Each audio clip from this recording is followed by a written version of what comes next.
Bismillahirrahmanirrahim. Assalamualaikum warahmatullahi wabarakatuh. Saya Ustaz Maharani dari Sedikit Ngerti Buton akan memaparkan materi saya yang berjudul asuhan keperawatan pada penyakit asfiksia. Di sini terdapat pengertian asfiksia neonatorum.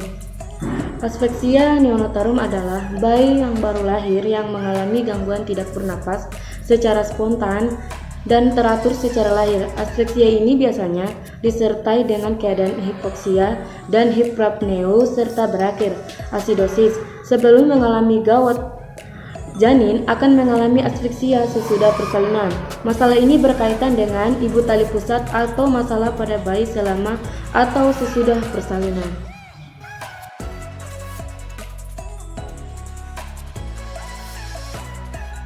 Baik, di sini terdapat penyebab terjadinya asfiksia.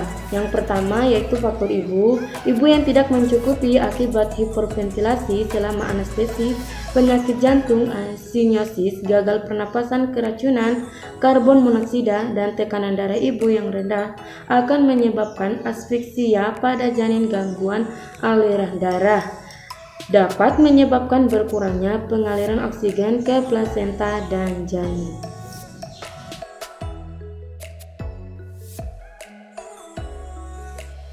Oke, kita lanjut di sini yang kedua yaitu faktor plasenta, yaitu pertukaran antara gas ibu dan janin dapat terjadi bila terdapat gangguan mendadak pada plasenta, misalnya plasenta tipis, plasenta kecil, plasenta tak menempel, dan pendarahan plasenta.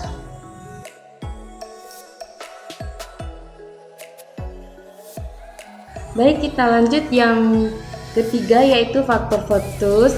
Di sini faktor fetus kompresi umbilikus dapat mengakibatkan terganggunya aliran darah dalam pembuluh darah umbilikus dan penghambat pertukaran gas dan ibu janin.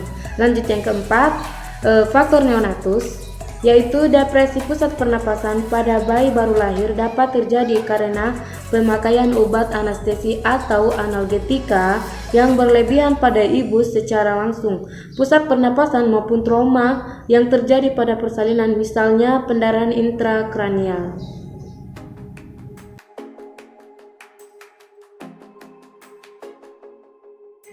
Baik, di sini terdapat penyebab terjadinya asfiksia. Beberapa penyebab terjadinya asfiksia yaitu faktor ibu, preeklamsia, pendarahan abnormal atau plasenta previa atau soltio plasenta, partus lama atau partus masel, demam selama persalinan, infeksi berat, kehamilan postmotor.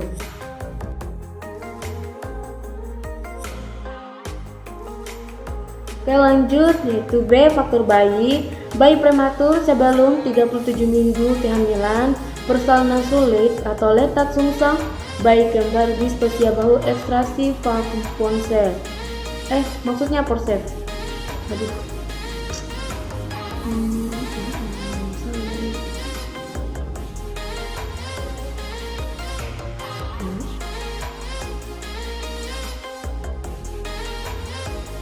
Baik, kita lanjut di bagian C yaitu faktor tali pusat. Di sini terdapat beberapa 4 bagian yaitu lilitan tali pusat pendek, simpul tali pusat, dan prolapsus tali pusat.